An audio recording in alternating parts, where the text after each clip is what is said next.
Par Samuel, Dieu introduisit David. David dut passer par beaucoup d'expériences difficiles et douloureuses, beaucoup d'épreuves, avant que Dieu ne puisse lui donner la connaissance de son plan pour la construction du temple.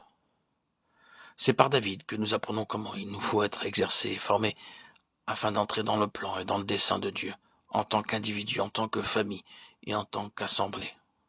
C'est-à-dire que nous devons apprendre comment entrer dans le plan et le dessein de Dieu d'une manière individuelle, familiale et corporative. Avant de pouvoir donner à David cet écrit révélant le plan de Dieu pour le temple, le Seigneur dut d'abord l'amener à 2 reprises sur une aire de battage. L'aire de battage, c'est l'endroit où l'on sépare le bon grain d'avec la paille et le son. Et ce que les hommes appellent sagesse, ingéniosité et intelligence, Dieu le considère comme du son, de la paille et du foin. Ce n'est qu'après avoir été vidé complètement de toute sa sagesse naturelle, de son intelligence naturelle, que David fut en mesure de recevoir de Dieu la vision du plan céleste.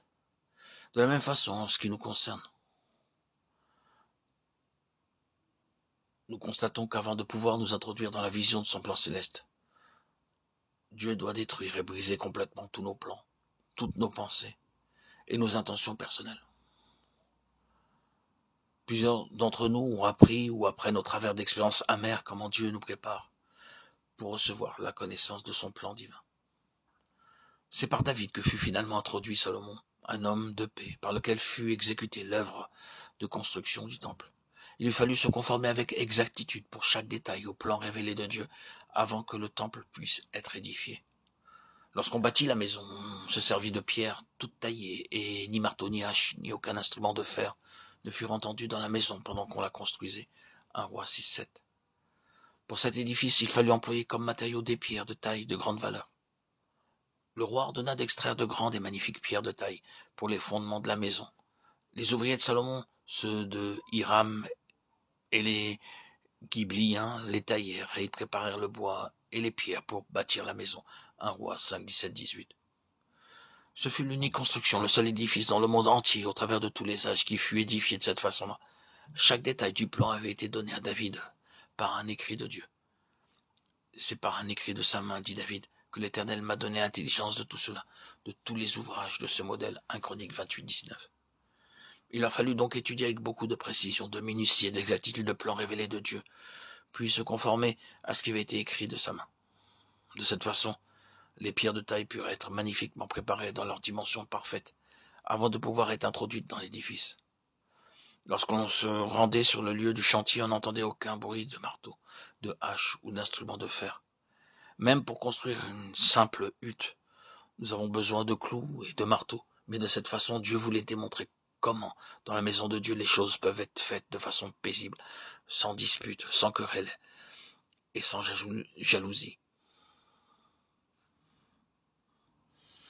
Il ne suffit pas de quitter une dénomination et de créer un groupe nouveau pour satisfaire les exigences et les besoins de Dieu. Un peu partout dans le monde, nous voyons des enfants de Dieu quitter leur dénomination et se rassembler à part, simplement parce qu'ils sont mécontents et insatisfaits.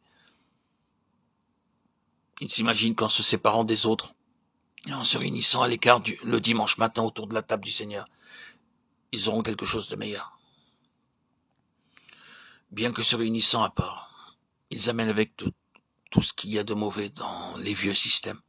C'est aussi pourquoi nous constatons au milieu d'eux un esprit d'orgueil, de jalousie et de querelle. Il n'y a pas de réelle joie ni de réelle vie dans leur rassemblement. Et beaucoup agissent par ambition pour avoir de l'autorité et du pouvoir. Certains ont quitté leur domination parce que leur pasteur ne leur plaisait pas. D'autres l'ont fait parce qu'ils n'avaient pas été élus, anciens, dans leur assemblée. D'autres sont partis parce que certains messages leur ont déplu.